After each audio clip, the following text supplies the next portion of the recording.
Broker बोले खास पेशकश हमारी, और हर्ष हमारे साथ जुड़ चुके हैं तमाम आंकड़ों के साथ। हर्ष बताइए कहां से करेंगे आगाज, क्योंकि बजट के ठीक मुहाने पर हम खड़े हैं।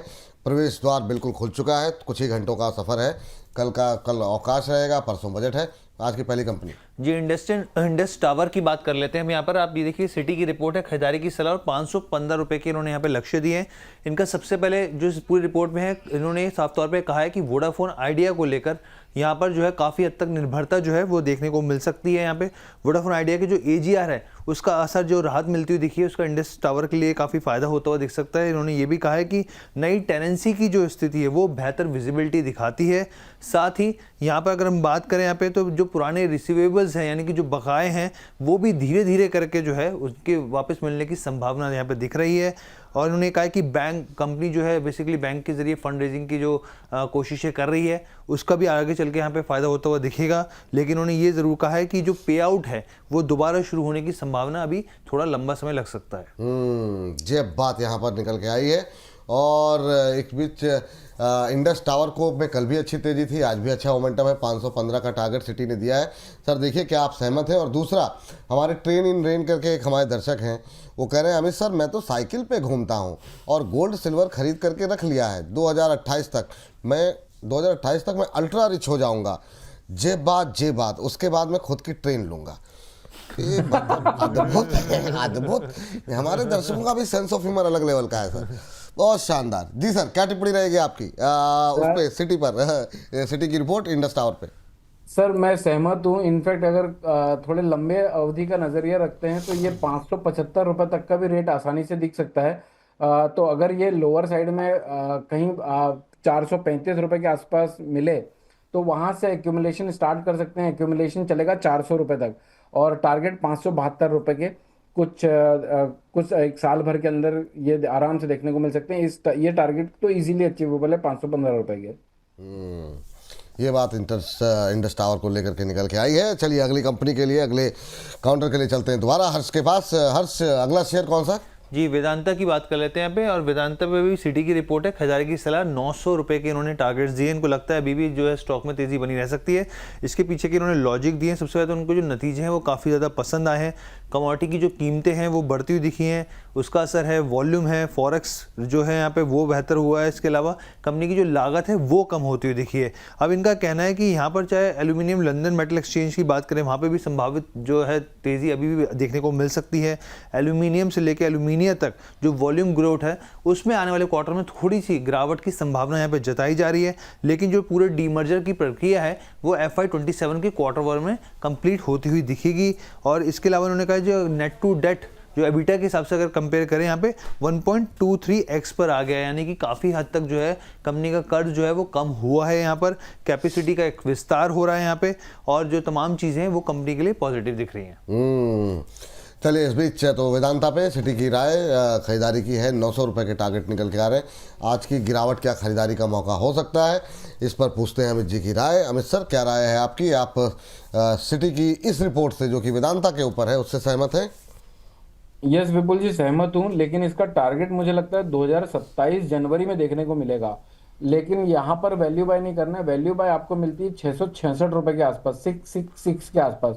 वहां पर बिंदास लेना चाहिए 590 रुपए के स्टॉप लॉस से। 900 रुपए का टारगेट अगले साल जनवरी में होता हुआ नजर आना चाहिए। ये बात है। चलिए यो है वेदांता को लेकर के। अब चलिए 3-4% थोड़े सस्ता लेने का वेट करना है। तो अभी और नीचे आ जाए तब बाय करें, ये कह रहे हैं ना? 670-665 रुपए के आसपास लेना चाहिए, 580 रुपए का स्टॉप लॉस और 900 रुपए के टारगेट। चलिए ठीक है सर। चलिए अगली टिप्पणी के लिए चलते हैं हर्ष के पास। हर्ष बताइए अगला सेक्टर कौन सा चुना आपने? जी टाटा मोटर्स की हम लोग बात करते हैं, कमर्शियल व्हीकल की यहाँ पर। और यहाँ पर जो है रिपोर्ट आए हैं यहाँ पे न्यूमरा की खरीदारी की सलाह 547 के इन्होंने यहाँ पर टारगेट्स दिए हैं। इन्होंने कहा है कि Q3 में जो दबाव देखने को मिला है उसके पीछे है एवरेज सेलिंग प्राइस, उसका इम्पैक्ट होता हुआ दिखा है। प्राइस हाइक अगर कंपनी करेगी, बढ़ाएगी, तो फिर जो लागत पर जो दबाव है उसकी भरपाई होती हुई दिखेगी, उसकी पूरी संभावना दिखेगी। यहाँ पर ऐसे वॉल्यूम मोमेंटम जो है वो अर्निंग्स के हिसाब से जो है वो अभी फिलहाल के लिए थोड़ा सी दिक्कत में दिख रहा है यहाँ पे, लेकिन मैनेजमेंट को पूरा भरोसा है कि ग्रोथ वापस लौटती हुई दिखेगी, ग्रोथ जारी रहेगी।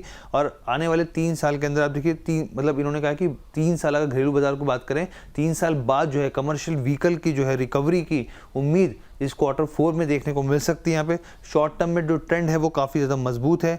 घरेलू स्थिति में अगर देखें कंपनी की तो प्रॉफिटेबिलिटी बनी हुई है यहाँ पर। इसके अलावा इन्होंने कहा कि जो इवोको के साथ जो यहाँ पे कंपनी ने टाई अप किया था यहाँ पे, अब उसके हिसाब से फ्री कैश जो फ्लो है वो नेगेटिव होता हुआ दिख सकता है।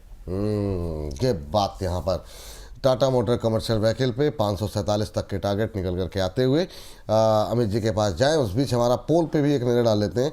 करीब 1900 के आसपास, 1900 से ज़्यादा दर्शक ने वोटिंग की है और अभी भी जो फाइट है वो चल रही है 32% की। 25,250 के नीचे क्लोजिंग होगी, ये मानने वाले 32% लोग हैं, और 25,300 से 400 के बीच क्लोजिंग होगी, ये भी मानने वाले 32% लोग हैं।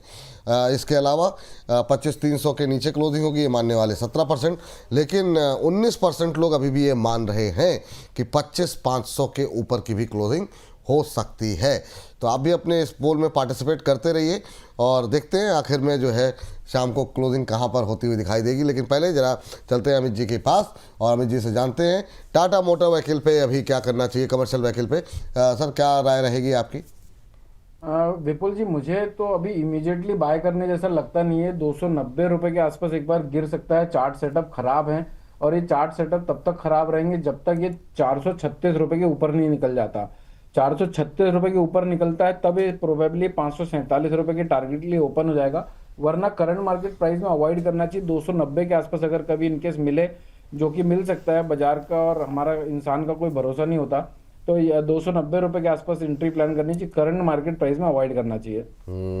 करंट मार्केट प्राइस में अवॉइड करना चाहिए, ये बात यहाँ पर निकल के आई है। चलिए, टाटा मोटर कमर्शियल व्हीकल भी हो गए। अब इसके बाद आज की आखिरी कंपनी के लिए चलते हैं हर्ष के पास। हर्ष, लास्ट पिक कौन सी चुनी है? उसका कोई संबंध कहीं बजट के आसपास रखेंगे या 1 बजे ही आएंगे बजट के ऊपर हम लोग? नहीं सर, इसका संबंध स्टॉक का है, क्योंकि जिस तरीके से सरकार ने PLI स्कीम जो पिछले हमने देखा लागू होती हुई दिखी, हम लोग डिक्सन की बात कर रहे हैं यहाँ पे, तो हो सकता है कि इस बार भी PLI को लेकर कुछ बड़े ऐलान होते हुए दिखे।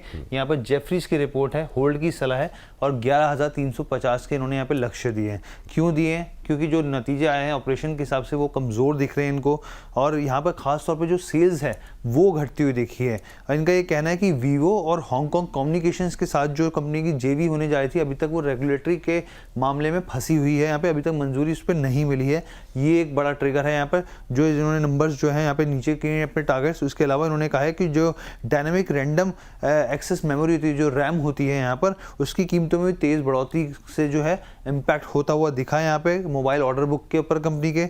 इसके अलावा इन्होंने ये भी कहा है कि वॉल्यूम मोबाइल में जो है वो जो मोबाइल वॉल्यूम्स है वो कंपनी की तरफ से घटते हुए दिखे हैं। कंज्यूमर ड्यूरेबिलिटी जो है कंपनी के सेगमेंट में कमजोरी आती हुई दिखी है। बॉटम की स्थिति अगर बात करें, इन्होंने बॉटम की स्थिति की बात की, FY 27 के एस्टिमेट इन्होंने बताए हैं, या फिर FY 28 तक ग्रोथ जो है वापस ऑन ट्रैक आती हुई दिखेगी। यहाँ पे हाई मार्जिन जो है वो भी 28 तक इन्होंने उनका मानना है। वैल्यूएशन को लेकर इन्होंने कहा कि अभी चुनौती की स्थिति बनी हुई है। चलिए, 11,350 के टारगेट दिए गए हैं जेफरीज की तरफ से। डिक्सन टेक्नोलॉजी, अभी थोड़ी देर पहले भी हमने बातचीत की थी इसको लेकर के, बड़ा करेक्शन आया और उसके बाद से आज रिकवरी देखने को मिल रही है जेफरीज की रिपोर्ट के बाद।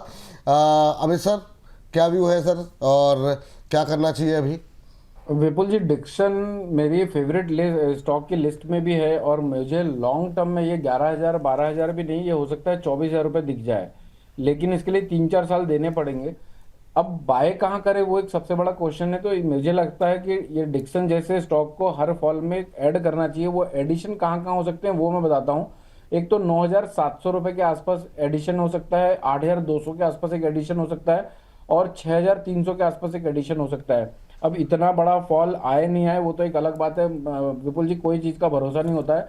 18,000 रुपये का भाव देखने के बाद आज हम 10,000 रुपये का भी भाव देख रहे हैं, तो 6,200-300 का भी भाव दिख जाए तो we should not be surprised.